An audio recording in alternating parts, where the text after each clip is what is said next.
Sa gitna ng istasyon ng pulisya na puno ng mga mukha ng mga kriminal na nakabalot sa dilim at dinala upang managot, mayroong isang batang lalaki na may takot sa mukha at nababalutan ng dugo. Ang batang lalaki na ito ay ang saksi sa isang kasong nagpapagulo sa mga pulis at nag-ugnay sa kanila pagkatapos ng 15 taon. Ang lalaking ito ay si Du Chikwang, isang matalinong detective na nakahuli ng maraming kriminal. Ngayon, binigyan siya ng isang babaeng assistant, ngunit hindi siya masaya. Mas gusto niyang magtrabaho ng mag-isa, ngunit ngayon ay kailangan niyang isama si Park Jae-hyun. Sa unang araw ng trabaho, sinundan ni Jae-hyun si Chikwang sa lahat ng dako. Tinanong ni Chikwang si Jae-hyun kung bakit niya pinili ang supervisory board habang mayroon pang maraming mas espesyal na departamento. Sinabi niya na dati rin siyang pulis, ngunit napagtanto niya na mas mahalaga ang pagsubaybay. Ngunit ang totoo ay inatasan siya na imbestigahan ang kaso na may saksi na isang batang lalaki. Ang kakaiba ay ang mga salarin ay binaril sa balikat ng pulis. Ang bumaril ay si Kim Young-gun. Hindi siya nagpapakita ng anumang pagkakasala sa paggawa nito, ngunit matinding kinuwestiyon siya ng ibang mga pulis. Sinunod ni Park Jin-woo ang utos at inatake si Young-gun upang pilitin siyang makipagtulungan. Hindi rin nagpatalo si Young-gun. Napansin niya na naka-off ang kamera, kaya agad siyang gumanti at sinakal si Jin-woo. Sa sandaling ito, pumasok si Du Chikwang at gustong kunin si Young-gun para imbestigahan. Hindi pumayag si Inspector Jang Ha-ryong. Ngunit dahil nahuli siyang pinapatay ang kamera para magawa ang gusto niya, pumayag siya. Sumunod si Young-gun kay Du Chikwang sa opisina at sumigaw ng malakas. Gusto niyang tingnan kung may nakakarinig sa labas bago magsalita. Si Ha-ryong ay mula sa supervisory board na dalubhasa sa paghuli ng mga pulis, kaya hindi niya palalagpasin ang pagkakataong ito at tahimik na mag-imbestiga. Si Du Chikwang ay nasa opisina rin ng supervisory board. Ngunit sa halip na hulihin ang mga pulis para mapabuti ang kanilang record, hinuhuli ng kanyang boss ang mga taong gumagawa ng masama at nagpaparumi sa posisyon ng pulis. Kaya nagtiwala si Young-gun at sinabi ang lahat. Bago iyon, nakilala ni Young-gun ang isang lalaki na tense at lumalabag sa batas sa daan dahil kailangan niyang sunduin ang kanyang may sakit na anak na babae. Pagkatapos ng pagsusuri, papalayain na sana ni Young-gun ang lalaki, ngunit nang ibigay nito ang lisensya, napansin niya na may dugo ang kamay nito. Inatake ni Young-gun ang lalaki at agad na sumakay sa police car para habulin ito. Nang makarating sila sa isang eskinita, iniwan nila ang mga sasakyan at naghabulan sa kalsada. Ginamit pa ng lalaki ang isang bata bilang hostage upang pigilan si Young-gun na nagpababa ng tsansa ni Young-gun. Ngunit hindi sumuko si Young-gun at sinundan siya hanggang sa isang inabandonang bahay. Nang maibalik ang kanyang anak na babae sa bahay, sinabihan ng lalaki ang bata na manatili sa loob at huwag lumabas kahit anong ingay ang marinig. Maya-maya pa, dumating ang supervisory board sa eksena. Sinabi nila na nagpaputok na si Young-gun, kaya natatakot na ito, kaya dapat siyang manatili sa labas at huwag pumasok. Ngayon lang naalaala ni Young-gun na nagpaputok siya ng sobra at walang pag-iisip. Pagkatapos, pumasok sa loob si Department Head Jang Ha-ryong. Kilala pala niya ang lalaking lumabag sa batas. Mayroon silang transaksyon sa isang bagay na umabot sa punto na pinagbantaan ni Ha-ryong ang kanyang mga tauhan na gumamit ng kutsilyo. Nang makita ni Young-gun na mayroong kakaiba, agad siyang pumasok sa bahay. Sinabi niya na alam niyang hostage ang babae kaya't pinuntahan niya ito para tingnan. May isa pang sugat ang lalaki, ngunit hindi siya ang bumaril. Lumapit ang lalaki at bumulong sa tenga ni Young-gun. Sinabihan siyang mag-ingat sa likod, ngunit dahil nandoon si Ha-ryong, wala siyang nakitang kakaiba. Pagkatapos sabihin ang lahat, tinanong ni Chikwang si Young-gun kung may duda siya.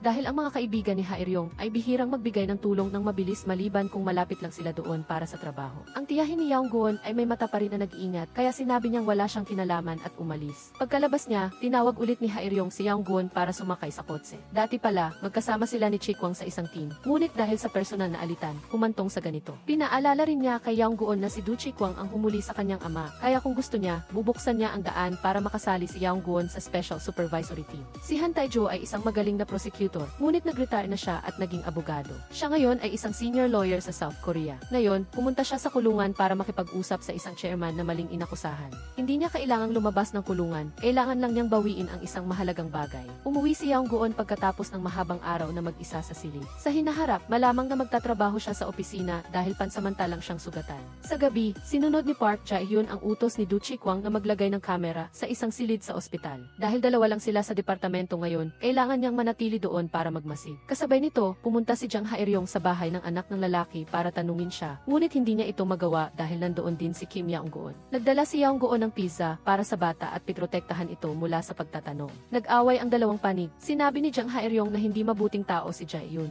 Kaya huwag kang magmayabang, Young-gun, at isipin mo na masamang tao ako. Sakto namang dumating si Du Chikwang at natural na sinisi si Young-gun dahil sa sapatos na natagpuan sa kotse ni Jae-hyun. Pinaalalahanan niya ito na dati siyang espiya para kay Jang Ha-ryong. Alam ni Chikwang na nasa military si Young-gun at naging pulis dahil sa kanya dahil hinuli niya ang ama ni Young-gun. Gayunpaman, ang Special Investigative Team ay hindi rin mabuti kaya gusto niyang hulihin ang lahat ng maruruming pulis. Pagkatapos, pumunta sila sa ospital kung saan nakaratay si Son Byung-gil at nakita nila doon ang isa sa mga tauhan ni Jang Ha-ryong. misteryo. Hinamon niya si Yang Guon at sinabing nadismaya siya dahil akala niya ay mas magaling pa ito sa kanyang ama. Nang pumasok sila sa loob, nakita nila ang abogadong si Han Taejo. Siya ay naroroon na at dati na siyang kilala ni Du Chikwang, kaya madali silang nakapag-usap tungkol sa kaso. Pagkatapos ng ilang pagtatanong, natuklasan niya na si Son Byung-gil ay kasangkot sa isang kidnapping sa anak ng chairman ng isang construction company at higit pa rito, sumusunod siya sa utos ng isang pulis. Gusto pang malaman ni Du Chikwang ang higit pa, ngunit hindi siya pinayagan ng abogadong si Han. Tanging siya lang ang nakakumbinsi kay Byung-gil na sabihin ang tungkol sa kidnapping ng bata. Kaya, paano niya malalaman ang tungkol sa lugar kung saan itinago ang bata? Sumang-ayon na lang si Du Chikwang at palihim na nanood mula sa malayo sa kamera. Hindi naman pumayag si Dong Yuon at nagsumamo kay Han Taejo. 5 minuto lang. Pumasok siya sa loob, sinigawan at pinilit si Byung-gil na magsalita. Ngunit hindi siya nakinig. Makalipas ang ilang sandali, pumasok si Han Taejo. Itinuro niya ang kamera at sinabihan si Du Chikwang na patayin ito para makapag-usap silang pribado. Pagkatapos ay naghatid siya ng mensahe para kay Dong Yuon na dahil sa kanya ay umamin si Son Byung-gil. Ito pala ay isang plano para mag-udyok sa salarin. Nagdala pa siya ng device na panlaban sa wiretapping para sa trabaho. Ngunit ayon kay Du Chikwang, kung makikialam si abogadong Han, lalong gugulo ang lahat dahil mas marami siyang pasasakitan. Tunay nga na pagkaupo ni Han Taejo ay na-convince niya agad si Son Byung-gil na magsisi at ibalik ang bata. Pagkatapos, dinala nila ang larawan ng bata sa piskalya para mag-report. Si Son Byung-gil ay may anak na babae na may cancer at ilang buwan na lang ang natitirang buhay, kaya nag-ipon siya ng pera para mabuhay ng masaya at gumaling ang kanyang anak at nagbago siya ng isip at gusto niyang bumalik sa tama. Sinabi ng General Prosecutor kay Du Chikwang na kailangan niyang makahanap ng ebidensya para patunayan na si Han Huidong ang pulis na nasa likod nito at ang layunin ng abogadong si Han ay ang pulis na nasa likod nito. Dahil sinabi ni Son Byung-gil na ikukulong niya siya at ipapasa ang anak ng construction sa kondisyon na masisiguro ang kaligtasan ng kanyang pamilya. Dumiretso si Dong Yuon kay Han Hidong para i-report ang sitwasyon at sinabi niya na ang taong kasama niya sa trabaho ay si Du Chikwang. Si Kwang ay talagang mapagkunwari. Hindi ko alam kung gusto ba talaga niyang sumama sa panig nito. Ngunit ang panig ni Hijong ay hindi rin madaling magtiwala. Kaagad pag-alis ng kanyang mga tauhan, nag-report na si Dong Yuon kay Chikwang. Si Chikwang ay nasa ospital noon. Hinihiling na umamin si Son Byung-gil kung nasaan ang bata. Pagkatapos, lumabas siya at nakita si abogadong Han na nakatayo sa labas ng pinto. Kahit na may pagkaprangka siya, nag-aalala rin siya para sa dalawang bata dahil wala silang kasalanan. Sinasabi pa rin ni abogadong Han, huwag kang masyadong magpakitang gilas na parang bayani, samantalang ang tanging inaatupag mo lang ay ang mahuli ang salarin at hindi mo iniisip ang ibang tao. Ito rin ang dahilan kung bakit ang mga kasamahan.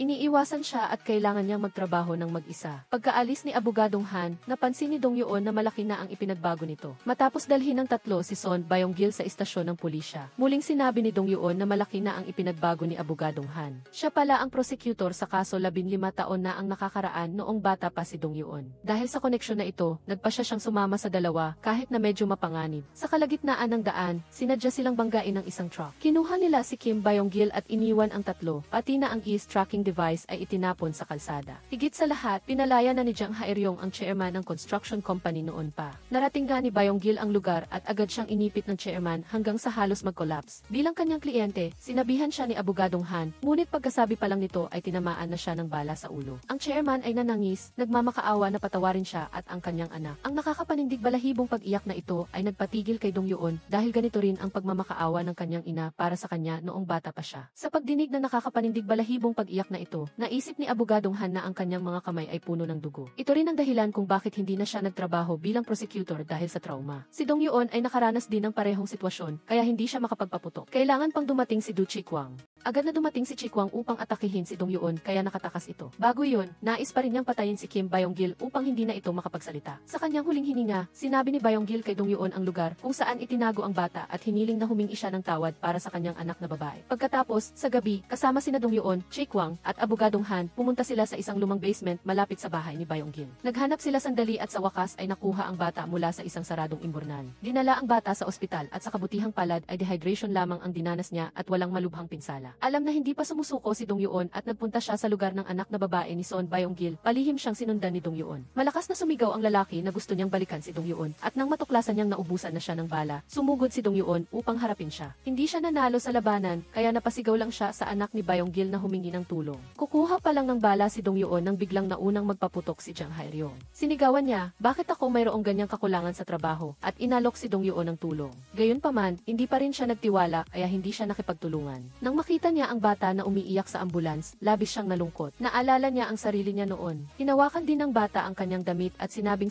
ng kanyang ama na isa siyang mabuting pulis na mapagkakatiwalaan. Dahil dito, gumaan ang pakiramdam ni Dong Yuon. Nakahanap sina Dong Yuon at Chi Kwang ng isang malaking bag ng pera na nakatago sa pader ng bahay ni Byung-gil. Sa kabutihang palad, naisalba pa siya at nagkaroon siya ng pagkakataon na sabihin ang ilang katotohanan, kaya sinubaybayan ni Dong Yuon si Han Hee-jong saan man ito magpunta. Pagkatapos ng masusing pag-iisip, nagpa siya si abogadong Han na pumunta kay Du Chi Kwang upang bumuo ng isang team. Gusto talaga niyang gumaling sa kanyang trauma at nagtitiwala siya kay Chi Kwang kaya siya pumunta. Habang nagdududa pa si Chi Kwang sa bagay na ito, dumating si Dong Yuon na may dalang mga gamit. Nagkataon na na-reassign siya sa departamento ni Du Chi Kwang. 7 taon na ang nakalilipas, habang natutulog si Han Tae-jo, bigla siyang inatake ng isang estranghero. Sinabi ng lalaki na kung gusto niyang makita ang kanyang mukha, kailangan niyang mamatay o ay aminin ang ebidensya o puputulin ang kanyang hinlalaki. Sa sandaling iyon, narinig ang tawag ng asawa ni Tae-jo at namatay ang kanyang asawa sa murang edad. Dahil sa traumatikong pangyayaring ito, umalis si Tae-jo sa kanyang posisyon bilang prosecutor. Ngunit dahil buhay pa siya, hindi niya maalis ang trauma kung hindi niya haharapin. Si abogadong Han, habang pauwi na, ay nakatanggap ng tawag mula kay Lee Hyo-jung. Sinabi nito na nasa panganib siya sa Sigang Hospital at kailangan niya ng tulong. Sa una, ayaw niyang pumunta dahil si Hyo-jung ay isang dating kliyente na bigla na lang nawala at pinahirapan siya. Ngunit hindi niya ito maipagsawalang bahala, kaya pumunta siya. Sadyang nagpakita si Hyo-jung ng pagkakaibigan at pagkatapos ay lumabas sila upang mag-usap. Dito, nakilala ng dalawa si Prosecutor Lee na natalo ni Tae-jo sa pagtanggol noon. Nang makita niya sila, pinabalik niya si Hyo-jung sa kanyang silid dahil magdodonate siya ng kidney sa isang matanda. Pagkabalik niya, kinuha agad nito ang telepono ni Hyo-jung. Hindi mapakali si Tae-jo, kaya hiniling niya sa kanyang kaibigan na isang doktor na tingnan kung sino ang tatanggap ng organ. Nakita ng dalawa sa impormasyon na si Prosecutor Lee ay kasangkot sa isang human organ trafficking ring at na ang tatanggap ng kidney ay isang chairman ng isang malaking korporasyon. Agad siyang tumawag sa bagong tatag na investigative team nang hindi na kinakailangang mag-ulat kay Team Leader Kim. Dumating na si Dong Yuon sa lugar ni Tae-jo. Pagkatapos bigyan ng assignment si Dong Yuon, tinawagan ni Tae-jo ang team leader. Ginamit ni Dong Yuon ang kanyang pagiging pulis para ilabas si Hyo-jung bago pa man siya ma-examine para sa operasyon. Ngunit sa labasan, inarang siya ni Prosecutor Lee. Sa sandaling iyon, tumakbo si Hyo-jung papunta kay Tae-jo, nagpanggap na nagdisgis at tumakas. Nagpatuloy si Dong Yuon sa pag-arte na kinidnap, nawala ng testigo at gumawa ng gulo. Naunang tumakas si Tae-jo kasama si Hyo-jung. Sa daan, sinabi ni Hyo-jung na nagtatanong lang siya ng presyo para kumita ng pera. Ngunit pinilit ni Prosecutor Lee na magpa-examine muna siya at hindi na siya makatakas. Kahit na humingi siya ng tulong sa pulis, hindi pa rin siya nakikipagtulungan sa interogasyon. Tinaasa ni Dong Yuon ang kanyang boses at sinabing gusto niyang ilagay si Hyo-jung sa temporary detention center. Pagkatapos dumating sa tinawagan din ng mayor ang investigative team para magtanong tungkol kay Ho-young, pero para imbestigahan at pigilan ang illegal organ trafficking syndicate, pumayag ang team leader na itago ang impormasyon para sa investigasyon. Agad na nalaman ni Du Chi Kwang na si Han Tae-jo ay may sariling personal na galit kaya niya tinanggap ang kaso. Hindi niya itinanggi na ayaw niya kay Attorney Lee, pero dahil ito ay dapat gagawin niya. Salamat kay Tae-jo, pumayag si Ho-young na maging saksi, pero kailangan pa rin nila ng ebidensya, kaya kailangan nilang imbestigahan pa. Natatakot si Jung Han-wook na kung hindi nila makita, aatakihin ni Ho-young si Tae-jo, kaya nag-alok siya na ihatid siya pa uwi sa bahay para sa kaligtasan. Tinanong ni Tae-jo si Jung Han-wook kung naaalala pa rin niya ang araw na iyon. Sinabi niya na naalala lang niya na nag-away sila ng nanay niya noon, pero hindi na niya matandaan ang sumunod. Pagdating pa lang sa opisina, sinabi na agad ni Chi Kwang kay Jung Han-wook na madalas na nakikipag-ugnayan si Ho-young sa isang anonymous na numero malapit sa opisina. Dahil may kutob si Jung Han-wook, binuksan niya ang pinto at pumasok sa loob. Sigurado na hawak ni Director Kim si Tae-jo at may nakahandang kalbo na lalaki sa tabi niya. Paghakbang pa lang ni Jung Han-wook, sinaksak na agad siya sa tiyan ng kalbong lalaki. Sa kabila ng takot, ginamit ni Tae-jo ang taser para gulatin si Director Kim. Sa gayon, nakatakas silang dalawa mula sa mamamatay tao. Pagkatapos na mangyari ang insidente, dumating sina Du Chi Kwang at ang kalihim sa tamang oras para magbigay ng tulong. Humingi ng paumanhin si Chi Kwang sa bahay ni Jung Han-wook. Nang maglaon, tumakbo si Tae-jo para hanapin si Prosecutor Lee. Pinagalitan niya ito, sa susunod, huwag ka nang magpadala ng iba, direkta mo na akong puntahan. Pagkatapos mang inis, umalis si Tae-jo ng malamig. Bumalik si Du Chi Kwang sa bahay ni Jung Han-wook at tinanong siya kung bakit hindi pa rin siya lumipat. Tiningnan siya ni Jung Han-wook saglit at sinabing hindi niya maiwan ang bahay ng kanyang ina, anuman ang mangyari. Nang nangyari ang insidente noon, panahon, naroon din si Du Chikwang at siya pa ang nakahanap kay Jung Han Wook. Kaya, sa kasalukuyang sitwasyon, mayroon silang maraming bagay na mahirap sabihin. Kinaumagahan, dinala ni Taejo si Hoyong para makilala si Prosecutor Lee. Sa panahong iyon, hindi lang ang investigative team ang nagmamatsyag sa labas, kundi pati na rin si Director Kim na panay ang tawag dahil sa pagkawala ng kanyang pasensya. Ngunit hindi nila inaasahan na magtataksil si Hoyong.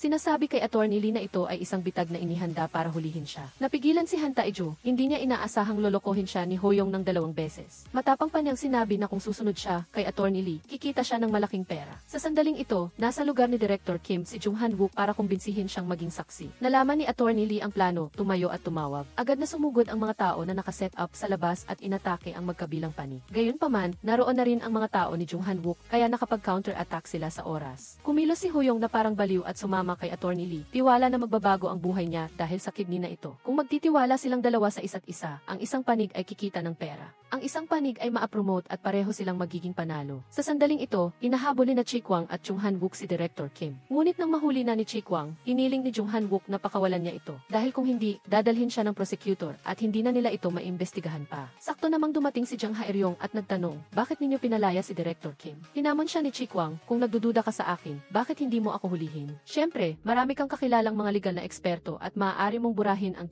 footage para itago ang mga krimen mo anumang oras. Ngunit pinili ni Jang Haeryong na magpanggap na mabait at maglaro ng papel ng isang tapat na tao at sinabi pa niya kay Chikwang na tawagan lang siya kung kailangan niya ng tulong.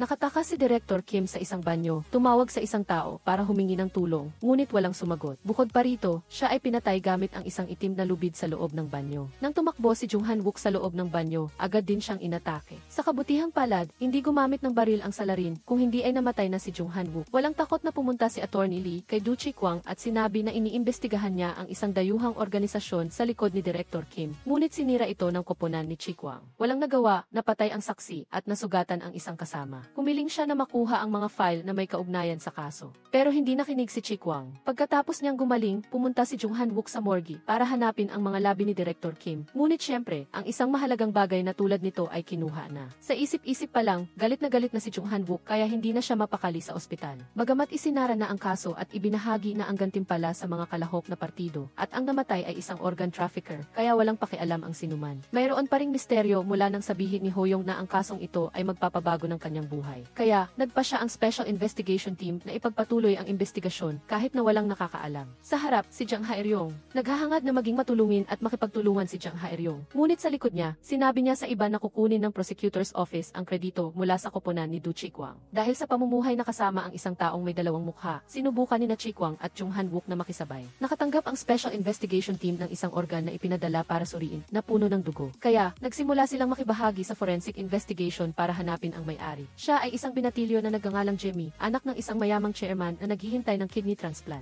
Nang marinig ang balita na babalik siya sa bansa ngayon, nagulat si Hoyong at Attorney Lee dahil may balita dati na namatay na ang binatang iyon. Agad na nag-alala si Attorney Lee at nagpadala ng mga tao upang asikasuhin ito. Kung sakaling bumalik si Jimmy sa bansa, bale, ang bato ni Hoyong ay hindi pala tugma para sa chairman at peke lang ang mga dokumento. Ang totoong itinanim ay galing kay Jimmy at si Hoyong ay ginamit lang na piyesa para makuha ang mana. Ayon sa batas, mamamatay din ang chairman pagkatapos ng operasyon at ang lahat ng kasalanan ay ibabaling sa ospital. Si Attorney Han ay mabilis na nakakaalam nito, kaya't ginawa niyang peke ang kwento na buhay pa si Jimmy para ilabas si Attorney Lee sa kanyang pinagtataguan. Sinubukan ni Attorney Lee na sabihin na ginagawa lang niya ito para imbestigahan ang kaso ng iligal na pera ng chairman. Gusto niyang kumbinsihin si Han Taejo na huminto at huwag sirain ang kanyang plano dahil sa nakaraan. Agad na tumakbo si Jung Han Wook at humingi na arestuhin si Attorney Lee, ngunit binaliwala lang siya nito. Hindi rin gumamit ng puwersa si Jung Han Wook, sa halip ay hinanap niya ang totoong nasa likod ng lahat. Sa katunayan, tinawagan ni Attorney Lee ang Vinti Rents pagkatapos at sinabing nabiktima siya ng bitag at humingi ng tulong. Ngunit nang hintayin ni Jung Han Wook ang tamang pagkakataon at tumakbo sa rooftop, itinapon na si Attorney Lee sa lupa. Nagising si Hoyong at hinanap ang matanda niyang asawa, ngunit hindi niya ito nakita. Pagkatapos niyang magpasalamat kay Han Taejo na hindi siya naputulan ng kidney, inaresto siya ng pulisya dahil sa organ trafficking. Bagamat tila napigilan na ang kasalukuyang kaso dahil hindi pa nila nakita ang totoong nasa likod, si Du Chikwang.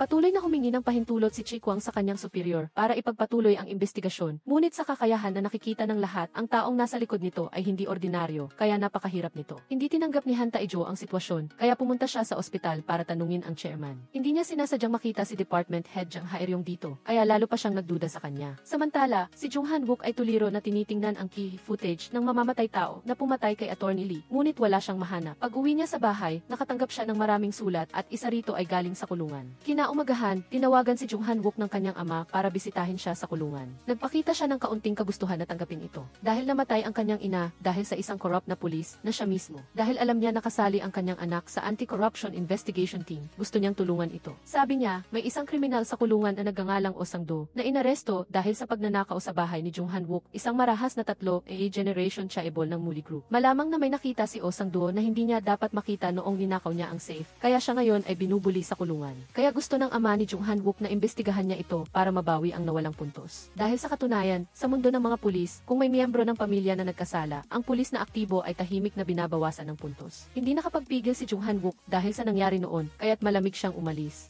Umalis siya at sinabi pa sa kanyang ama, unti-untiin mo lang ang pagbabayad sa mga kasalanan mo. Paglabas niya, tinanong siya ng isang investigador na nagngangalang Park, si Eong kung ano ang sinabi niya sa kanyang ama. Dinala niya ang business card ng lalaki at nalaman na iniimbestigahan din nito ang kaso ni Oh Sang-do at dating junior officer ni Chi Kwang. Nagpa siya si Jung Han-wook na muling imbestigahan ang pagnanakaw ni Oh Sang-do. Ayon sa pahayag ng Muli Group, wala silang nawala, ngunit nasagasaan ni Oh Sang-do ang isang pulis habang tumatakas at sumuko siya mismo sa burol, kaya siya naaresto. Lumabas na si Dr. Park, si Eong ay isang alipors ni Chairman Jung Seok-tae na nag-imbestiga para pigilan si Oh Sang-do. Ipinakita niya ang black ledger sa labas. Si Oh Sang-do ay maaaring alisin, ngunit si Kim Yang-gun, ang ama ni Gong Jun, ay may kapangyarihan sa loob at labas ng kulungan, kaya napakahirap. Ang tanging paraan ay makipagkompromiso, kaya nagpa siya silang lapitan si Kim Yang-gun sa labas. Sa kabilang dako, sina Kim Yang-gun at Chi Kwang ay nahihirapan din dahil ang lahat ay tumanggap na ng pera mula kay Chairman Jung Seok-tae. Pagkatapos, pumunta silang dalawa sa kulungan para hanapin si Oh Sang-do. Ngunit kamakailan lang ay nagkaroon siya ng aksidente sa trabaho, aya't mahirap siyang makausap. Nakahanap si Jung Han-wook ng isang madugong gunting na inaakalang siyang armas na ginamit sa isang timba. Kaya, nagpa siya silang tawagan si Park, si Eong at sinabi na mayroon silang bagay na kailangan niya para makalapit. Nagpunta si Jung Han-wook kay Taejo at humiling na hiramin ang opisina niya para sa investigasyon, ngunit tumanggi siya. Gayunpaman, nang marinig niya na si Kim Yang-gun ang nagbigay ng tip sa kanila, umayag agad siya dahil siya rin ang nag-imbestiga sa kaso ng pamilya ni Jung Han-wook noong taon na iyon. Pagkatapos buksan ang opisina, nagpanggap si Jo Hayon-kyung na isang sikat na abogado. Tumakbo si Jung Han-wook sa opisina para hanapin si Park, si Eong at dinala siya sa opisina ni Jo Hayon-kyung. Sumama rin si Jung Han-wook at nagdala pa ng maleta na puno ng pera para bilhin ang gustong ni Jung Han-wook. Tahimik na nanonood si Taejo ng footage ng TV sa bahay para makakalap ng ebidensya. Tinawagan ni Do Chi Kwang ang pulis para humingi ng espesyal na pahintulot na makita si Kim Yang-gun. Sinabi niya, "Kuya, wag mo nang isali si Jung Han-wook sa ganoong kapanganib na sitwasyon. Kung gusto niyang tumaas ang puntos ni Jung Han-wook, kaya niya itong gawin." Wala nang masabi si Kim Yang-gun matapos marinig ito dahil ang naglagay sa kanya sa kulungan ay ang kanyang junior. Sa harap ni Han Taejo, sinubukan niyang magsuhol ng pera kay Jung Han-wook para kumbinsihin ang kanyang ama na ibigay ang nawawalang black ledger. Nangako sila na ililipat ang kanyang ama sa isang mas magandang detention center at papayagan siyang lumabas ng madalas. Sa sandaling ito, tinawagan ni Do Chi Kwang si Jung Han-wook para magbigay ng senyales. Nagpanggap si Jung Han-wook na may problema si Oh Sang-do sa kulungan, kaya't hindi pa niya ito mapagkakatiwalaan. Sa gitna ng maayos na usapan, biglang pumasok si Han Taejo at pinigilan ito. Sinabi niya kay Park, si Eong na umuwi na muna at pag-uusapan nila ito at makikipag-ugnayan mamaya. Sa daan pa uwi,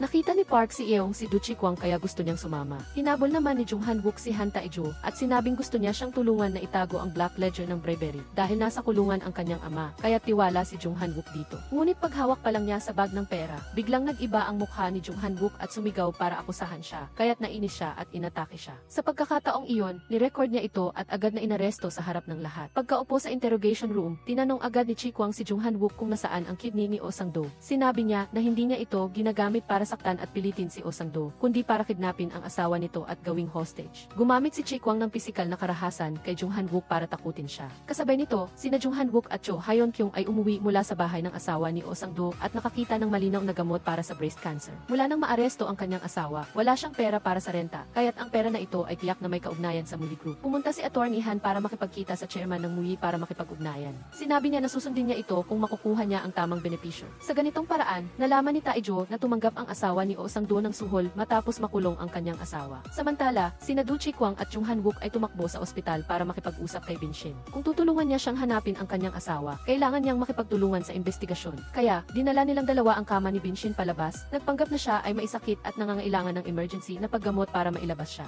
Hindi inaasahan na habang nagpapaliwanag sa pulis at security guard sa labas, may dumating na lalaki na may dalang sandata at sunod-sunod na sinaksak si Bin-shin sa tiyan. Ito ang paraan ng pakikipagtulungan na tinapos ni Han Taejo ang kanyang bahagi. Gusto ni Taejo na utusan ng chairman si Jang Ha-eryong na patayin siya, ngunit tumanggi ang chairman. Sinabi niya na hindi niya gagamitin ang kanyang kapangyarihan sa mga bagay na maaaring bayaran. Sinabi niya na babayaran niya ang ginawa ni Han Taejo. Lumingon si Taejo sa tangang anak ng chairman, nag-isip ng panibagong plano, saka umalis. Ngunit si Han Taejo ay hindi nagtaksil sa kanyang koponan. Ito ay bahagi ng kanyang plano. Bago dalhin si Oh Sang-do, binigyan na siya ni Chi-kwang ng lahat ng kailangan niya para itanghal ang eksena. Nagtalsikan ang mga apoy sa kama. Pagkatapos, agad na inaresto si Park Si-eong sa ospital. Dala ang kutsilyo na may fingerprint. Habang inihahatid ni Jung Han-wook si Oh Sang-do, tinakot siya nito gamit ang kutsilyo, kahit na malinaw na sinubukan ni Jung Han-wook na iligtas siya at ang kanyang asawa. Sa kalagitnaan ng daan, impusasan niya si Jung Han-wook, saka siya sumakay sa ibang kotse at umalis. Pumunta si Du Chi-kwang para hanapin si Kim Yong-gun matapos niyang mapanood ang video sa kulungan. Lumabas na siya ang sanhi ng aksidente ni Oh Sang-do. Nais niyang tulungan si Oh Sang-do na makalabas para hanapin ang kanyang asawa at tulungan ang kanyang anak na makapagsimula sa investigasyon. Pagdating ni Jo Ha-yeon-kyung para alisin ang posas ni Jung Han-wook, bumalik silang dalawa sa bahay ng asawa ni Oh Sang-do para alamin ang nangyari. Binaliktad ni Jung Han-wook ang alpombra.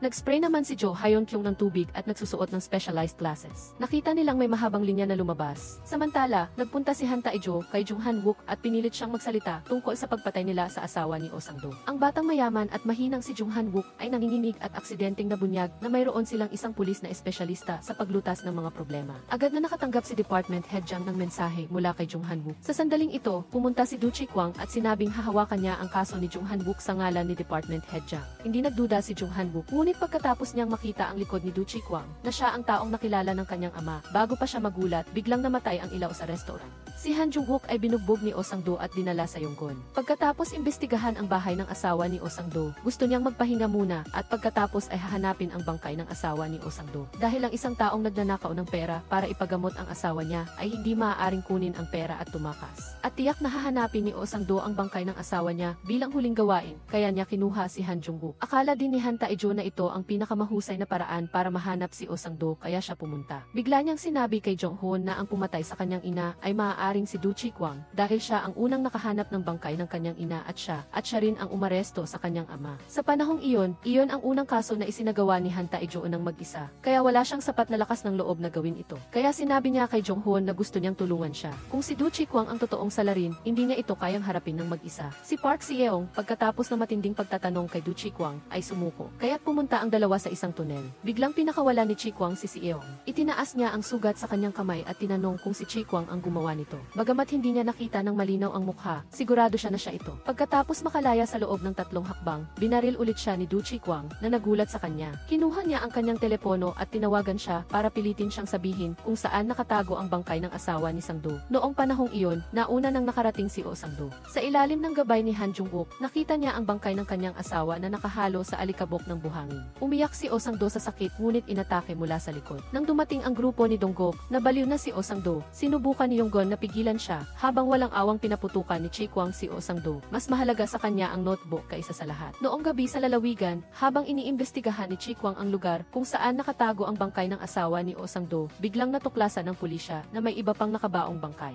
Hindi lang isa kundi sabay-sabay na ilang bangkay. Agad na dinala ang lahat sa autopsy room. Lahat sila ay mga lalaki, hubad at nakakalat sa lupa sa iba't ibang panahon. May nakitang maliit na papel si Du Chi-kwang sa lalamunan ng isang bangkay na may nakasulat na kung ano. Ibinigay niya kay Ju-hee para imbestigahan at pansamantalang pinagpahinga ang lahat. Tinanong ni Jong-hoon si Chi-kwang kung bakit niya pinaimbestigahan ang lugar na iyon. Bago tumakas si Park Si-eong, sinabi niya ang tungkol sa isang lugar na madilim na kung may mamatay man ay walang makakahanap. Ang isa sa mga bangkay ay si Park Si-jeong. Ayon sa investigasyon, bago siya nawala, bumisita siya sa kulungan para kausapin si Moon Cheong. Kaya tumakbo din si Jong-hoon para tanungin ang kanyang ama dahil magkasama sila noon sa iisang gang. Tinanong ni Jong-hoon ang kanyang ama kung ano ba talaga ang gusto niya dahil patuloy siyang nagpapadala ng mga signal sa kanya. Walang pag-aalinlangan niyang sinabi na gusto niyang makatakas doon. Natawa si Jong-hoon sa sarili niya. kaya hindi siya sumagot at umalis ng malamig. Sa autopsy room, sinasabing ang mga biktima ay pinatay sa parehong paraan. Mayroon lamang isang biktima na hindi maayos ang pagkakagawa, nakasuot pa ng damit at may naiwang mga kuko. Gustong sumali ni Du Chikwang sa investigasyon, ngunit dahil ang kanyang grupo ay isang anti-corruption team, hindi siya pinayagan.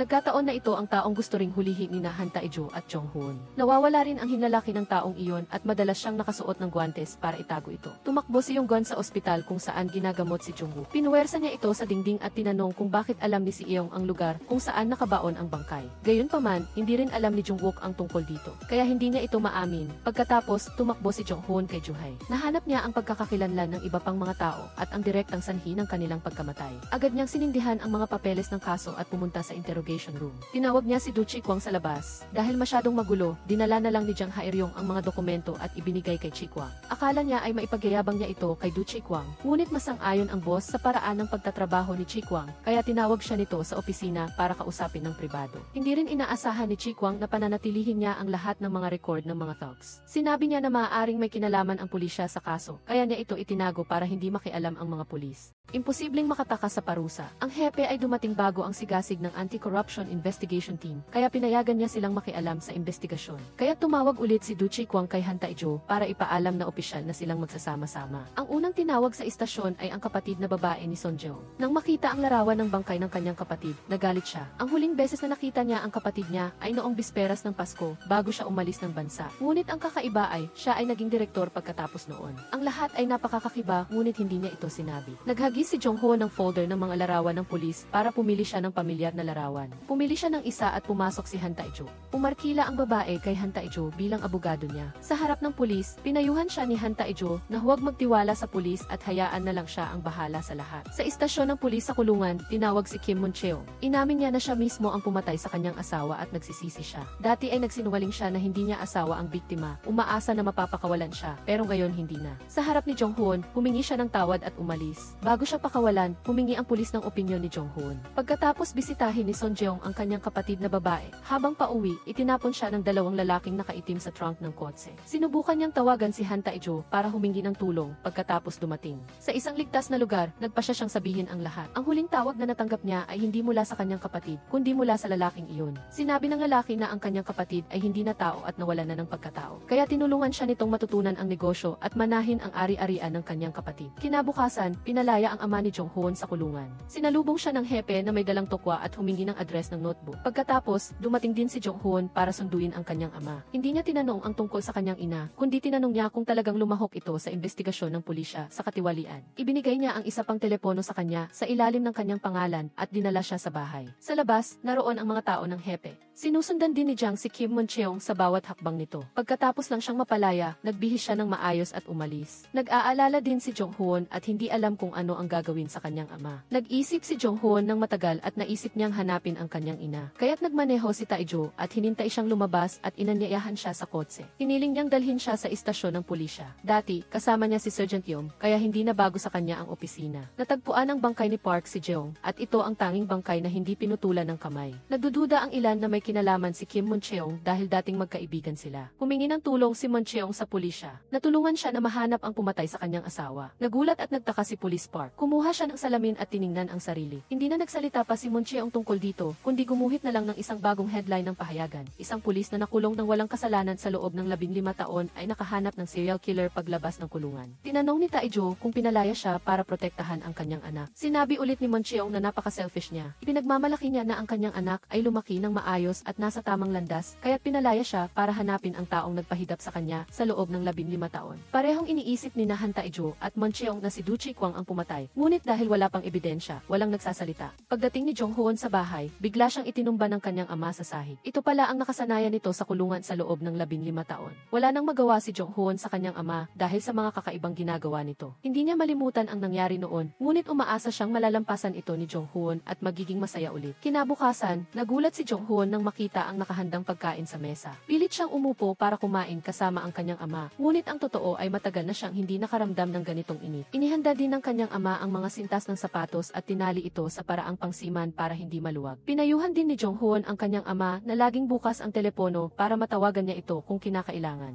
Matapos maghanda, kinuha ni Mon Cheong ang isang sandata na nakatago sa refrigerator at naghanda na pumunta sa opisina ng hepe ng pulisya para sa black notebook at suhol. Sumama si Tae-jo kay Jong-hoon sa isang butika ng isang bodyguard. Bumili sila ng isang maleta na mayroong device para maglabas ng kuryente. Pagkatapos, nakipagkita sila kay si Jeong sa isang abandonadong bahay para makipagpalitan. Ang maleta ay may maraming pera at kapalit nito ay impormasyon tungkol sa salarin. Sinabi niya na ang tunay na salarin ay isang baliw, ngunit mukhang normal sa labas. Pagkatapos niyang suriin ang pera, itinutok niya ang baril sa kanila at nagbanta na papatayin silang dalawa bago umalis ng bansa. Kasabay nito, itinutok din ni Mon Cheong ang baril sa ulo ni Du Chi-kwang. Sinabi niyang siya ang pumatay sa kanyang asawa. Sa loob ng 15 taon sa kulungan, marami siyang oras para mag-isip at gusto talaga niyang malaman ang katotohanan. Patuloy na iginiit ni Du Chi-kwang na hindi siya ang may sala. Noong taon na iyon, pinagkatiwalaan niya si Mon Cheong kaya may namatay. Kaya sa mata ni Chi-kwang, si Mon Cheong ay masamang tao na dapat magbayad. Ang dalawa ay nag-uusap ngunit hindi pa rin malaman ang katotohanan. Sa kabilang banda, sinabi ni si Jeong na ang misteryosong tao ay gustong patayin ang ama ni Yonggon dahil isa siyang problema. Bago niya maintindihan ang lahat, tumakbo si Han Hae-ryong at binaril siya na nagpatumba sa kanya. Pagkatapos, kinuha niya ang baril at kinuha ang maleta ng pera, kahit na nabalaan na siya. Hindi pinakinggan ang babala, kaya siya ay nakuryente at nangisay sa sahig. Noong gabing iyon, umuwi si Jong-hoon at nakita ang isang ambulansya sa harap ng kanyang bahay. Ang taong nakahiga sa emergency bed ay si Du Chi-kwang, na duguan. Dahil sa pakiramdam na may nangyaring masama, tumakbo siya sa kanyang bahay. Maraming pulis sa paligid at sinubukan ni Joo-hee na pakalmahin si Jong-hoon para hindi siya magalit. Ang lalaking nakahiga sa banyo at namatay ay ang kanyang ama, si Kim Moon-cheong. Pagkatapos magising, sinabi ni Du Chi-kwang sa interogasyon na pumunta lang siya para hanapin ang ama ni Jong-hoon dahil tinawag siya nito. Wala na siyang maalala pagkatapos noon. Pagkatapos makalabas sa ospital, umuwi agad si Jong-hoon at naghanap sa buong bahay. Naalala niya na ang lugar kung saan namatay ang kanyang ama ay kung saan niya unang nakita si Du Chi-kwang. Biglang tumindi ang kanyang pagdududa. Kinabukasan, pumunta si Du Chi-kwang sa bahay niya ng patago para maghanap ng kung ano. Pumasok siya sa banyo at tinanong kung ano ang nasa tuktok ng banyo. Sinabi ni Jong-hoon na ang wedding ring ng kanyang mga magulang ay nasa sementeryo noon. Walang sinabi si Du Chi-kwang. Humingi siya ng tawad sa hindi pagprotekta sa ama niya at pagkatapos ay umalis. Tahimik na tumayo si Jong-hoon mula sa malayo at pinanood siya ng may pag-iingat. Sinabi niya kay Han Tae-jo na kung talagang inosente ang kanyang ama, na sayang ang 15 taon niya sa kulungan. Pinutulan din ang lahat ng mga kuko niya tulad ng mga biktima ng serial killer. Bago pumunta si Du Chi-kwang sa kulungan para dalawin si Jeong, sinabi niya kay Chi-kwang na si Mon Cheong ay pinahirapan hanggang sa mamatay. Nakalulungkot, dati, sila ang pinakamahusay na Special Forces team sa bansa, pero ngayon ay ganito na ang kanilang kalagayan. Tinanong ni Du Chi-kwang si Jeong kung ano ba talaga ang hinahanap ng lahat. Tumahimik siya sandali at pagkatapos ay may takot na sinabi na ito ay isang bomba na kayang patayin ang lahat ng pulis sa libing ng kanyang ama. Tahimik na nakatayo si Yonggon sa harap ng kabaong ng kanyang ama na parang mayroon pa siyang hindi nasasabi. Si Han Tae-jo ay nakatayo lang sa labas, nakatingin mula sa malayo dahil siya ang naglagay sa ama niya sa kulungan.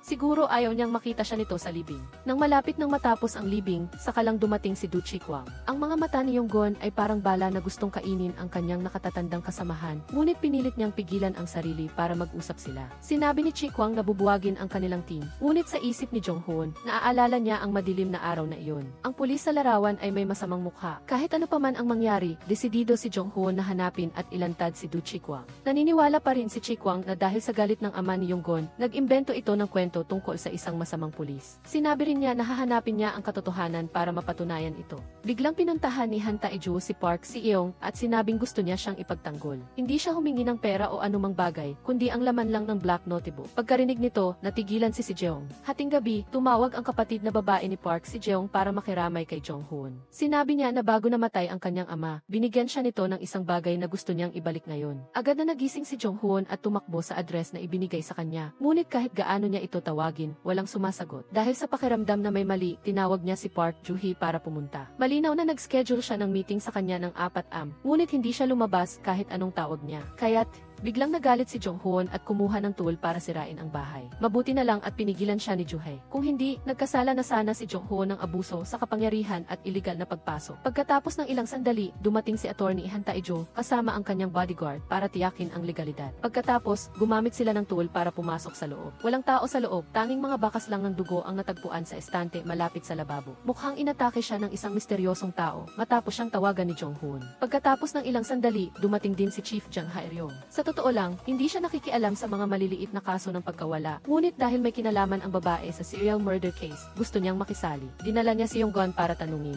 Ngunit walang ginawang investigasyon hanggang sa sinabi niya na nakipag-ugnayan ang babae sa kanyang ama bago ito namatay. Nang marinig niya ang tungkol sa black notebook ng suhol, agad niyang ipinagbigay alam sa hepe. Kaya't balak niyang ipagpatuloy ang investigasyon dahil sa notebook at hindi dahil sa buhay ng ibang tao. Hinanap ni Han Tae-jo ang warehouse para maghanap ng mga bagay at naroon din si Jang Ha-dong. Dati, binantaan niya ang bodyguard nito para makakuha ng impormasyon. Gayunpaman, hindi madaling manipulahin si Attorney Han, kaya bumalik na lang si Chief Jang na nabigo. Ngunit hindi siya sumuko at pumunta sa lahat ng dako. Dumating ang Anti-Corruption Investigation Team. Ang gusto niya ay ang Black Notebook. Kaya kailangang hanapin si Baek Song-yi. Isang gabi, habang nag-iisip si Yonggon na sumasakit ang ulo, naalala niyang may kumpanya ng serbisyong panlinis na nagpunta sa bahay. Matapos mawala si Song-yi, tinawagan niya si Joo-hee at nalaman na may espesyal na serbisyo ang kumpanya, ang paglilinis sa bahay ng mga nagpakamatay. Agad niyang minaneho ang sasakyan patungo sa pinangyarihan. Pagkatapos maghanap, nakita niya ang singsing malapit sa drainage pipe. Pero nang lumabas siya, nakasalubong niya ang kanyang senior na si Chikwang na naroon din sa madaling araw. Bumalik si Joo-hee sa pinangyarihan kasama ang forensic team, pero wala silang nahanap. Nakita ni Chikwang ang surveillance camera footage ng cleaning crew, kaya niyaya niyang panoorin ito kasama si Yonggon.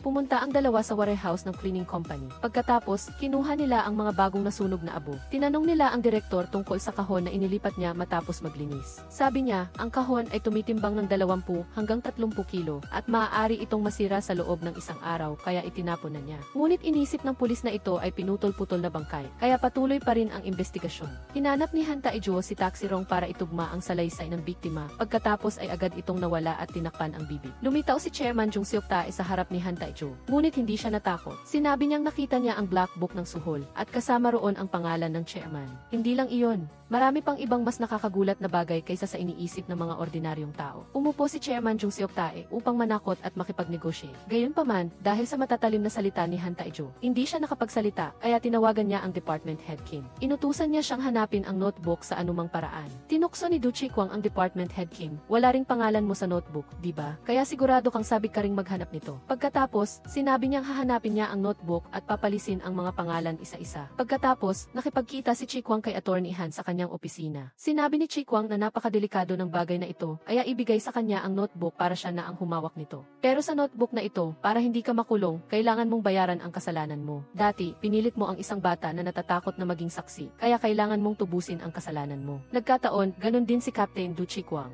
Dahil noong taong iyon, pinakulong niya ang tatay ni Yonggon gamit ang peking ebidensya. Pareho silang may malaking kasalanan kay Yonggon. Sakto namang dumating si Yonggon, dahil ayaw magsinungaling sa kanya, inamin ni Attorney Han na hindi niya hawak ang notebook at nagpanggap lang siya para ilabas ang tigre sa lungga. Sinabi ni Jang Ha-eryong sa department head Kim na bago mawala si Baek Song-yi, hindi lang niya tinawagan si Yonggon kundi si Du Chikwang din. Nagkita sila 30 minuto bago nagsimula ang surveillance ng investigation team. Kinahapunan, nakipagkita ang direktor ng cleaning company kay Jang Ha-eryong. Pagkatapos, nag-usap sila. May ipinagbili si Jang Ha-eryong sa direktor at sinabihan siya ng department head Kim na huwag magsalita tungkol dito. Ibinunyag ng direktor ng construction company ang bagay na ito kay Yonggon, kaya sinundan niya si Jang Ha-eryong kasama si Joo-hee. Nakipagkita si Jang Ha-eryong sa isang babae na hindi niya kamag-anak, kaya sinundan ni Joo-hee ang babae. Lumalabas na ang babae ay anak ng dating asawa ni Jang Ha-eryong. Ang dahilan kung bakit nakita lang ni Yonggon ang bunsong anak na babae ni Jang Ha-eryong ay dahil delikado ang pagiging pulis. Kung ibunyag niya ang kanyang pamilya, makakatagpo siya ng maraming hindi inaasahang sitwasyon, tulad ng pamilya ni Yonggon na nakaranas ng 2 pagpatay. Si Jang Ha-eryong, patuloy niyang inuulit na si Du Chikwang ang nagpakulong sa tatay ni Yonggon, kaya pinayuhan niya itong huwag maging bulag at ituring si Du Chikwang bilang sariling ama. Matapos mamatay ang tatay ni Yonggon, nagtungo siya sa opisina ni Han Tae-jo at nakita rin si Du Chikwang doon. Sinabi niya na sa simula, hindi niya pinaghihinalaan si Du Chikwang dahil wala siya sa apartment, kaya hindi niya maaaring pinatay si Baek Song-yi. Ngunit bago iyon, maaari niya itong inanyayahan sa ibang silid para gawin ang krimen. At sinamantala niya ang pag-imbestiga kay Yonggon kaya nakalusot siya. Galit na tinanong ni Yonggon si Du Chikwang kung kailan siya nagsimulang pumatay. Ang una ba ay ang tatay niya o ang nanay niya? Walang naamin si Chikwang. Sinabi niyang inosente ang kanyang ama. Nagalit si Yonggon at sinugod si Chikwang at sinimulang saktan. Pagkaraan ng ilang sandali, matapos masira ang opisina, sinabi ni Chikwang na buhay pa si Song-yi. Pinatunayan din ni Han Tae-jo ito nang makatanggap siya ng tawag mula kay Song-yi. Nalaman na para hindi siya mapatay sa kasong ito, kinumbinsi ni Chikwang na magtago at magpanggap na patay para mahuli ang salarin. Ang plano ay perpekto sana, hanggang sa naging masyadong masigasig ang dalawang kasama sa pag-imbestiga. Kahit ang pagtawag sa cleaning company ay galing din kay Chikwang, dahil alam niyang may koneksyon ito sa mga tiwaling pulis. pulis. Tila naresolba na ang lahat ng hindi pagkakaunawaan, kaya hinatid ni Yang Guon ang dalawa pauwi. Sa daan pauwi, sinabi ni Chi Kwang na nais humingi ng paumanhi ng kanyang ama at ayusin ang lahat para kay Song Yi bago siya umalis. May sakit sa puso si Van Strong at hindi na magtatagal, kaya gusto niyang gawin ang lahat para hindi siya makaramdam ng guilt. Ngayon lang nalaman ni Yang Guon na may sakit ang kanyang ama. Pagka-uwi sa gabi, natuklasan ni Yang Guon na may chip sa kanyang sapatos. Agad niyang kinonekta ito sa computer. Sa loob, maraming folder na maingat na iniwan ng kanyang ama para sa kanya. Agad siyang tumawag sa kanyang Eli team para pumunta sa lugar. Ngunit sa kalagitnaan, narinig ni Yang Guon ang tunog ng tubig na bumubuhos mula sa banyo, kasama ang isang kutsilyo. Nilagyan siya ng wire na bakal sa liig at mabilis na hinila. Lumitaw ang misteryosong tao at mahigpit na hinawakan si Yang Guon. Pagkatapos ay itinapon ang kanyang computer sa bathtub. Ginamit ni Yang Guon ang baril na nakatago sa kanya para barilin ang tao. Ngunit dahil sa labis na sakit ay hindi siya makatama. Binaril ang nakamaskarang tao si Yang Guon ng maraming beses hanggang sa naputol ang wire at pagkatapos ay nawala. Pagdating ni Chi Kwang at Taejo, ninakaw na ang notebook. Ang tanong ay, alam ba ng salarin ang tungkol sa notebook kaya siya pumunta o aksidenteng nakita niya ang notebook at talagang nabaliw. Kaya umasa si Han Taejo na hahanapin siya ng salarin, hindi ang iba. Habang tumatakbo si Juhee para mag-imbestiga, dumating din ang department head Kim. Ang gusto niya ay makisali sa kasong ito, kaya nagdahilan siya na nag-aalala siya kay Yang Guon para makita ang ebidensya. Mayroon ding pliers na panputol ng hinlalaki sa pinangyarihan tulad ng sa lahat ng kaso. Hinanap ni Han Taejo si Taxi Dong. Sabi niya na ang notebook ay isinulat mula 2,004 hanggang 2017 bago ito nawala. Ang taong sumusulat nito pagkatapos ni Song Yi ay isa ring tiwaling pulis. Gayunpaman, dahil nawawala siya, mahirap siyang imbestigahan. Ang totoo, may isa pa silang tinatawag na Black Turtle na napakadelikado. Minsan, mas gugustuhin pang mamatay ng mga investigador kaysa harapin ang taong iyon. Nagpunta si Yang Guon sa kanyang superior at sinabing kinuha ng mamamatay tao ang notebook. Nakita rin niya ang maraming pangalan. Ngunit isa lang sa kanila ang naaalala niya, si Chairman Jung Seok Tae na gumagamit ng droga sa file. Nagalit ang department head Kim. Mukhang nasindihan na ang fuse. Kailangan na lang nilang hintayin ang mga labi dahil sinabi ni Baek Song Yi na madalas siyang nakikipag-ugnayan sa misteryosong tao sa pamamagitan ng isang throwaway phone, malamang mula sa pampublikong telepono. Kaya agad na nakahanap si Yang Guon ng isang suspect sa isang phone booth. Tumakbo si Han Taejo sa morgue para mag-imbestiga sa sandata na iniwan sa bahay ni Yang Guon. Bagamat wala silang nakitang fingerprint, nakakita sila ng siyam na iba't ibang bloodstain. Ang salarin ay mukhang isang psychopath. Gusto niyang iwanan ang kanyang mga achievement. Kaya sinabi ni Han Taejo sa coroner na tingnan kung may bakas ng dugo niya at ng kanyang asawa doon. Sinundan ni Yang Guon at Chi Kwang ang drug trafficker sa pampublikong telepono patungo sa isang hideout na ginagamit bilang taguan. Doon, nakakita sila ng isang silid na may maraming bangkay. Ang common denominator sa kanila ay naputol ang kanilang mga hinlalaki at lahat sila ay lalaki. Higit pa rito, ang mga ito ay ang mga kilalang tao na may pangalang Black Turtle sa mga gang. Walang nangyari sa mag-asawa hanggang sa sinabi ng pulis na ibinigay sa kanya ng kanilang superior ang kaso. Bukod pa riyan, sumang-ayon siyang buwagin ang Corruption Investigation Team. Gayunpaman, ang investigation team ay may sariling diskarte. Para pilitin siyang makipagtulungan sa investigasyon sa droga. Hindi siya makatutol sa tatlo, kaya pumayag siyang kunin nila ang kanyang sample ng buhok. Biglang sinabi ni Attorney Han kay Chairman Jung Seok Tae na ipagtatanggol niya ito kung papayag siya sa kanyang kondisyon. Sa kasong ito, agad na pumayag si Chairman Jung Seok Tae. Natigilan si Chi Kwang dahil akala niya ay nagkasundo na sila. Pero sinabi ni Han Taejo na mas pinagkakatiwalaan niya ang dalawa kaysa sa kanya, kaya ginawa niya iyon. Sinabi niyang mas mahalaga ang kanyang kaso, kaya aalisin niya ang kaso ng buong team. Dahil kay Han Taejo, pansamantalang nakatakas si Chairman Jung Seok Tae sa investigasyon sa droga sa pulisya. Pagkatapos, nagtungo ang dalawa sa opisina ni Chairman Jung Seok Tae para mag-usap. Sinabi niya na makakatakas siya sa investigasyon sa droga kung kaya niyang palitan ang kanyang dugo. Sinabi naman ni Chairman Jung Seok Tae na may isang grupo, ang E-Heroes Society, na humingi ng tulong sa kanya para harapin ang pulisya. Maging ang salarin na ginagamit nila ay isa sa mga pulis. Nang dumating ang kalahati ng team sa opisina, patay na si Chairman Jung Seok Tae. Nanginginig na itinutok ni Han Taejo ang baril at paulit-ulit na sinabing kailangan niyang patayin ito. Bago pa man sila maghinala kung si Attorney Han nga ang pumatay kay Chairman Jung Seok Tae, lumabas na sa balita ang video ng pagpapakamatay nito. Walang nakakaalam kung ano ang kanilang mga plano, ngunit lalong naging komplikado ang kaso. Kaya ginamit ni Du Chi Kwang ang huling paraan. Sa tulong ng superintendent, matagal na niyang hinihintay ang araw na ito, kaya't handang-handa si Han Taejo. Dahil sa tulong ng superintendent, nakalabas si Attorney Han Taejo sa interogasyon ni Department Head Jang. Matagal nang naramdaman ng superintendent na may katiwalian sa istasyon ng pulis at gusto niyang alamin ito. Handa siyang tulungan ang investigation team para ilantad ang mga tao sa Heroes Society. Si Juhee ay simula't-simula pa ay isang tagapagbantay at patuloy na pumupunta ang superintendent sa investigation team. Iniisip na walang nakakaalam, pero ang totoo ay pinapalampas lang ito ng lahat dahil mabuting tao tao naman ang tagapagbantay. Matyagang hinintay ni Chikwang na kumalma si Attorney Han bago niya sinabi ang lahat. Pagkatapos magtanong ni Chairman Jung Seok-tae kung paano niya papalitan ang kanyang dugo, biglang lumitaw ang misteryosong tao at binaril siya hanggang sa mamatay. Sinubukang kumalma ni Han Tae-jo at sinabing gusto niyang malaman kung sino ito, ngunit iniwan lang ng tao ang baril at tumakas. Sinubukan ni Tae-jo na barilin ang salarin ng 2 beses, pero nakatakas pa rin ito, bagaman tinamaan siya ng bala. Gayunpaman, pinunasan ang mga bakas ng dugo ng salarin pagkatapos ng mahabang panahon, kaya walang ibang ebidensya na natagpuan. Ang totoo, pinunasan na ni Tae-jo ang lahat at itinago ang sample ng dugo para sa kanyang sarili. Kung ibubunyag niya ito sa mga supervisory agency, makikisali din ang mga superior at magkakaroon sila ng maraming dahilan para alisin siya. Tiwala si Han Tae-jo na magagawa niya ang kasong ito ng mag-isa. Nang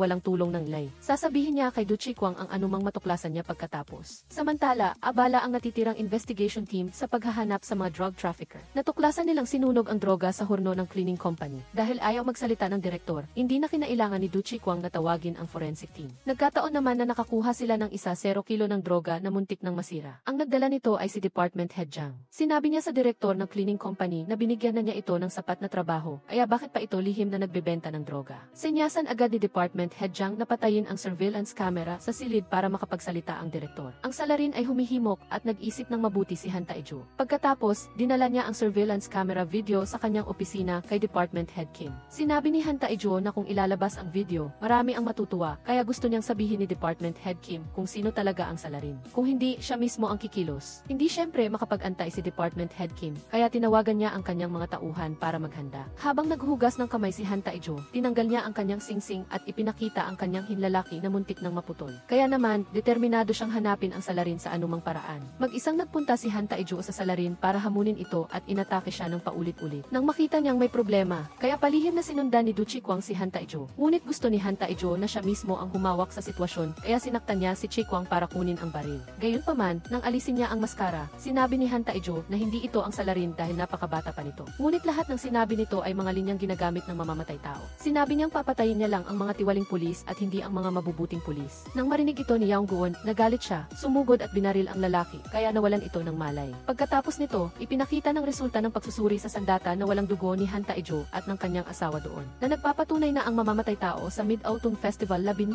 taon na ang nakakaraan ay hindi pa rin nahahanap at nasa labas pa rin. Pagbalik ni Han Tae-jo sa bahay, may isang taong naghihintay na sa kanya sa opisina. Sinabi ng kuya niya na malapit silang magkaibigan, kaya pinapasok ng bodyguard. Lumingon ang tao at nakita ni Han Tae-jo na ito pala ang kanyang asawa na nakaupo sa tapat niya 15 taon na ang nakakaraan, na akala niya ay patay na. Pagkatapos ay nagpunta ito kay Yang Guon na nais makipagtulungan sa investigasyon at makasama si Han Tae-jo sa pagtatanggol. Matagal nang nasa ibang bansa si Attorney Jun at bigla siyang bumalik marahil dahil sa kasong ito. Dahil mayroon din siyang peklat sa hinlalaki na inoperahan. Nagtaka si Han Tae-jo dahil pagkatapos ng kanilang diborsyo, hindi na sila nagkausap. Ngayon ay bigla siyang bumalik at sinabing gusto niyang makipagtulungan sa pagtatanggol sa kanya at kay Yang Guon. Lahat sila ay ginugulo ng tanong tungkol sa pagkatao ng salarin. Biglang sinabi ng bodyguard na napakahalaga ng hinlalaki at maaari itong umikot ng 360 degrees. Kung gusto ng kaaway na wala nang magawa ang kalaban, puputulin niya ito dahil kung wala ito, hindi makakahawak o makakasulat ang isang tao. Buong araw din si Attorney John sa investigation room para suriin ang mga case file. Pagkatapos ay bumalik siya sa opisina ni Han Tae-jo para kumustahin ang buhay niya. Ngunit nang tanungin siya kung galit pa rin siya sa kanya, bumiti lang siya at sinabing hayaan na lang iyon habang nanginginig pa rin ang kanyang mga daliri sa galit. Nakahanap si Yang Guon ng isang ospital na dalubhasa sa paggamot sa mga pulis, kaya gusto niyang pumunta doon para tingnan kung makakahanap siya ng anumang lead. Pinilit ni Hee-ju na sumama sa kanya, ngunit maliban sa basag na puso ni Hee-ju, na hindi gumagaling, walang ibang lead. Sinabi rin ng asawa kay Han Tae-jo, bakit ka bumalik? Gusto mong malaman kung bakit kailangan putulin ang hinlalaki mo noong taon na iyon. Bumalik ka para maghiganti at iniisip mo na tiyak na tutulungan ka ni Han Tae-jo. Siya ay nasa ospital na pinupuntahan ni Jong Han at madalas niyang sinusuri doon. Dalawa sa kanila ay nag-aaway pa nga ng gusto ni Jong Han kunin ang medical records, ngunit hindi siya pinayagan. Dahil sa ginawa niya, nagduda ang investigation team. Ang abogado na si Jun ay hindi mukhang gustong makipagtulungan. Pagkatapos ng ilang sandali, nakatanggap si Du Chikwang ng larawan na kinukuha ni Google kung saan nakagapos si Han Tae-jo. Ang gumawa nito ay si Attorney Jun na gustong makipag-usap kay Du Chikwang. Agad silang naghanda ng mga gamit at umalis. Bago umalis, hindi nakalimutan ni Du Chikwang na isakripisyo ang maliit na isda ng team leader para mahuli ang malaking isda. Tinanong ni Attorney Han ang kanyang ex-husband kung bakit ginawa niya iyon habang gusto niyang maghiganti. Sinabi pa rin niya na naghihiganti siya at kumikita ng kaunting pera. Sinabi sa kanya ng matipunong koponan na kung mahuhuli nila si Jong-hon, bibigyan siya ng tamang bayad. Sinabi ng babae sa kanyang ex-husband na putulin na lang ang kanyang hinlalaki at dalhin ito at huwag na lang hulihin si Jong-hon. Mas lalo siyang nagalit sa sinabi niya dahil hindi siya kailanman ipinagtanggol ng kanyang asawa. Hinalikan ni Attorney Jun ang hawakan ng pliers sa kamay ni Jong-hon para takutin siya. Gusto niyang bumagsak si Han Tae-jo tulad niya dati. Ngunit hindi nagalit si Tae-jo, sa halip ay pinuri pa siya na sinasabing magaling ang kanyang ginawa dahil kung may puot, mayroon ding motibasyon para mabuhay. Gayunpaman, pagkatapos nito, iniwan sila ni Attorney Jun dahil ayaw niyang gumawa ng mga bagay na katulad ng masamang salarin noon. Pumunta si Jong-hon sa isang abandonadong auto junkyard. Mag-isa siyang sumugod sa loob para hanapin ang mastermind sa likod ng droga. Sa kalagitnaan, dumating si Department Head Jang Ha-eryong bilang reinforcement na may isang grupo ng mga thugs. Nagawa niyang makuha si Du Chi-kwang sa kanilang opisina para imbestigahan. Tinanong ni Jong-hon si Jang Ha-eryong kung bakit tinulungan niya sila. Sinabi niya na hiniling siya ni Du Chi-kwang na pumunta at nagbago na rin ang kanyang isip. Maaaring kailangan niya ng corruption team kaya siya tumulong. Pumunta sina Jong-hon at Han Tae-jo kay Park Si-eong dahil nagpa-therapy din siya sa ospital. Pumunta siya doon dahil pinutol ang kanyang hinlalaki at sinabi ng doktor na hindi na siya maaaring maging isang pulis dahil sa kanyang nasirang kaluluwa. Tinanong ni Si-eong si Yang-gun, bakit hindi mo nahuli ang pumatay sa nanay mo na nasa harapan mo? Ngunit hindi rin mapagkakatiwalaan ni Yang-gun ang kanyang alaala. Si Attorney Jun ay lumitaw sa silid ng pasyente ng lalaking may itim na maskara at agad siyang inaresto ng pulisya. Ang kanyang krimen ay kidnapping at iligal na pagkakakulong. Pinuri ni Jong-hon si Team Leader Jang na nagsasabing ginagawa niya ang isang mahusay na trabaho at ipinagmamalaki siya ng kanyang anak na babae. Nakilala niya ang anak ni Team Leader Jang at pinuri ang kanyang ama sa harap niya. Pagkatapos ay pumunta siya upang hanapin si Park Si-eong.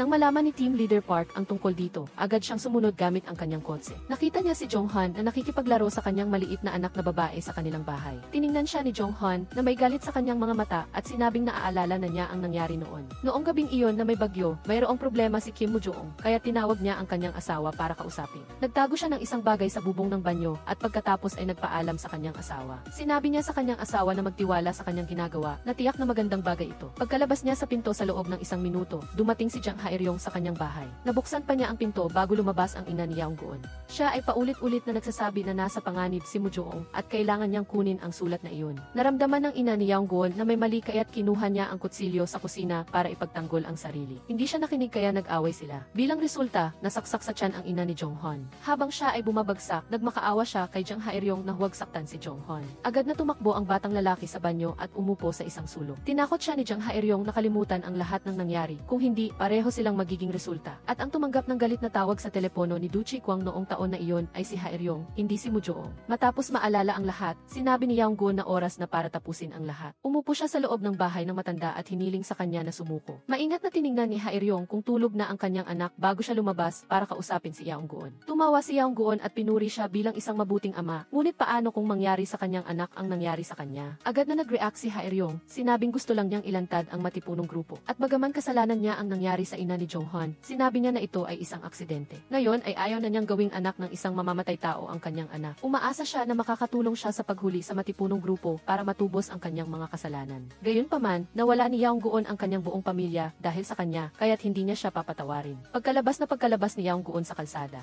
bigla siyang sinugod at binugbog. Sumagot siya sa telepono ni Ha-eryong at sinabing masyado siyang nagmamadali kaya't hindi na rin siya mag-aatubili. Nagpanik si Ha-eryong at sinabi sa kanyang asawa na dalhin muna ang kanilang anak sa bahay ng kanyang ina para magtago. Samantala, naghahanap siya ng lahat ng uri ng armas, handang tapusin ang lahat. Gusto sanang kausapin muna ni Du Chi-kwang si Ha-eryong, ngunit hindi napigilan ni Yang-gun ang kanyang sarili. Ipinilit ni Chi-kwang na pigilan si Yang-gun, sinabing hahanap sila ng ebidensya para panagutin si Ha-eryong sa kanyang mga krimen. Kung babarilin niya si Ha-eryong ngayon, ang kanyang ina ay mananatiling biktima ng kanyang ama at ang kanyang ama ay magdadala ng pasanin ng kawalan ng katarungan habang buhay. Pilit na pinigilan ni Yang-gun ang kanyang kawalan ng katarungan at sinunod ang sinabi ni Du Chi-kwang. Pagkatapos ay itinapon ni Chi-kwang ang posa sa lupa. Pagkatapos, dinala niya si Ha-eryong sa istasyon para imbestigahan. Bagamat malinaw ang katotohanan, hindi pa rin nila mahanap ang ebidensya. Nang makalaya si Ha-eryong, tumakbo siya sa bahay ni Yang-gun para humingi ng tawad. Sinubukan niyang ipaliwanag na takot lang siya, kaya't ipinapabantay niya ito. Gusto niyang magtulungan sila ngayon para hulihin ang matipunong grupo para matubos ang kanyang mga kasalanan. Sinabi niya na mas mahusay na hulihin ang matipunong grupo kaysa sa kanya. Siya ay nagpunta sa panganib upang tulungan, kaya't dapat silang magtulungan. Natural, hindi nakinig si Yang-gun at iginiit na dapat niyang pagbayaran ang kanyang mga kasalanan. Nang bumalik si Han Tae-jo sa kanyang opisina, nakita niya ang isang daliri na nakalagay sa lamesa. Agad niya itong pinakuha ng litrato at dinala kay Hee-ju para ma-examine. Ang ganitong kilos ay maaaring gawa ng matipunong grupo. Pakiramdam ko, nagsisimula ng matakot ang matipunong grupo. Ang trabaho nila ngayon ay hanapin hanapin kung sino ang nagtatag ng matipunong grupo. Ngunit wala pang nakakaalam na si Kim Moo-joong ang taong iyon. Nakatanggap siya ng isang recording mula sa kanyang ama na naglalaman ng buong pangyayari 15 taon na ang nakakaraan. Pinag-isipan niyang mabuti ito at pagkatapos ay sinabi niya kay Du Chi-kwang. Gayunpaman, kung mailantad ang bagay na ito, ang kanyang ama ay imbestigahan para sa pagtatatag ng isang underground na organisasyon. Dahil si Kim Moo-joong ang nag-iwan ng notebook at ebidensya, kay Yaung-goon, siya lamang ang may karapatang magpasya kung ano ang gagawin. Nagulat si Han Tae-jo sa malinaw na pagbabago ni Chi-kwang na nag-iisip na siya ay gumagaya sa bawat sitwasyon. Sinunod ni Yaung-goon ang sinabi ni Du Chi-kwang at bumalik upang maingat na suriin ang data na iniwan ng kanyang ama. Pagkatapos ay nagpasya siyang gawin pa rin ito upang matumbasan ang 15 taon ng hindi makatarungang pagkakakulong ng kanyang ama. Kaagad pagkatapos, pumunta si Yaung-goon at Han Tae-jo sa isang bahay sa isang liblib na sulok. Ang lalaki sa bahay ay konektado sa kaso at isa sa mga nagtatag ng matipunong grupo kasama si Moo-joong. Ngunit namatay siya noong nakaraang gabi. Agad na nalungkot si Yaung-goon at nawala ng pag-asa. Noong umaga, naisip niyang malapit na silang makahanap ng ebidensya. Ngunit ito ang nangyari. Hindi sila sumuko. Pumunta rin si Du Chi-kwang sa bahay ng matanda para mag-imbestiga dahil sa resulta ng autopsy. Mayroong isang marka ng injection sa ilalim ng talampakan. Ginamit niya ang flashlight para ilawan ang kama ng matanda at nakita niya ang fluorescent mark. Ito ang inilagay ni Du Chi-kwang sa katawan ng matanda bilang pag-ingat. Pagkatapos ng ilang sandali, nakita ni Yaung-goon si Ha-eryong na papalapit sa eksena. Ginamit niya ang flashlight upang suriin ang fluorescent mark, ngunit walang nakita, kaya't inalis niya ito sa listahan ng mga suspect. Ngunit sinabi sa kanya na gumamit siya ng reverse flashlight, kaya't hindi siya nakakita ng anuman. Mayroon siyang fluorescent flashlight, kaya't agad siyang tumakbo sa bahay ni Ha-eryong. Sa buong silid ng kanyang anak, mayroong mga fluorescent marks. Sinabi ni Yaung-goon sa bata, kung naiintindihan mo ito sa hinaharap, mainam, ngunit kung hindi, magalit ka sa akin. Pagkatapos ay ipinadala ang impormasyon para sa isang warrant of arrest. Si Ha-eryong naman ay naghihintay sa bahay ni Yaung-goon para sa kanya. Noong nakaraang gabi, pumunta siya sa bahay ni Park Yong upang kumuha ng ebidensya para itago ang insidente 15 taon na ang nakaraan. Pagkuha niya nito, pinatay niya si Park Yong sa lugar. Ngunit sinabi ngayon ni Jang Ha-eryong na ginawa niya ito dahil tinakot siya. Iniling ni Yaung-goon sa kanya na sumuko at huwag nang marumihan pa ang kanyang anak dahil sa kanyang maruming gawa. Tumanggi siya at sumugod para sugurin si Yaung-goon. Kung hindi dahil sa kagustuhan ni Yaung-goon na managot si Ha-eryong sa kanyang mga kasalanan, binaril na sana niya ito. Nalungkot si Yaung-goon dahil wala siyang mahanap na ebidensya. Ngunit may nakita si Chi-kwang sa ilalim ng fish tank. Sumisid agad si Yaung-goon at kinuha ang bagay at laking gulat niya na ito ang totoong ebidensya. Sa interrogation room, nanatili pa rin si Ha-eryong sa pagsasabi na siya ang Black Turtle at walang sinabi pa. Ngunit bago pa siya makapanindigan, nahanap na ang ebidensya kaya't wala nang saysay ang kanyang mga salita. Nang matanggap ng chief ang impormasyon, hiniling niya kay Du Chi-kwang na ilathala ito at kalimutan na lang ang kaso dahil ang lahat ng nagtatag ng matipunong grupo ay patay na. Ang orihinal na matipunong grupo ay itinatag upang harapin ang mga kriminal na hindi nabigyan ng tamang parusa. Ngunit matapos makulong si Moo-joong, ang grupo ay naging tiwali. Hindi lamang sila naging isang drug trafficking team, ngunit nagtakip din sila para sa iba pang mga kriminal. Sa panahong ito, matapang na tumayo si Du Chi-kwang at inamin na inakusahan niya ng hindi makatarungan si Kim Moo-joong, isang matapat na police chief. Kahit na maantala nito ang kanyang trabaho, nang makita niya ang ngiti ni Yaung-goon, alam niyang tama ang kanyang ginawa. Pagkatapos ng lahat, ang kanyang pinaniniwalaan at sinunod ay ang hustisya. Ngayon, makakapaglakad na si Yaung-goon ng may pagmamalaki at may kumpiyansa na walang sinuman ang pinatay ng kanyang ama. Kinabukasan, dinala si Jang Ha-eryong sa istasyon ng pulisya para pusasan. Bagamat na aresto siya, mas gumaan ang pakiramdam niya ngayon. Pagkatapos ay nakita ni Yaung-goon ang fluorescent mark sa door handle at sa laptop. Alam niya na maaaring maulit ang lahat, ngunit tiwala siya na kaya niyang harapin ito. Pansamantalang sinuspinde si Du Chi-kwang, ngunit dahil sa kanyang pagkatao, hindi siya titigil hanggat hindi niya nahuli ang huling salarin. Pinakawalan na si Yu-se, Jo at nagsimula siyang maging pulis muli mula sa pinakamababang posisyon. Nagpasya rin si Attorney Han na bumalik sa kanyang dating trabaho sa investigative department. Sa huling bahagi na ng kwento nang malaman ni Yaung-goon na tinakot ni Du Chi-kwang ang chief para makabalik sa investigative team. Gamit ang prinsipyo na ihanapin ang katotohanan at may mindset na ipumunta sa impyerno, tunay na nahikayat si Yaung-goon. Dahil sa pagkatao ni Team Leader Do, susundin niya ito hanggang sa huli. Sa huli, ang katotohanan ay laging mananatili sa liwanag.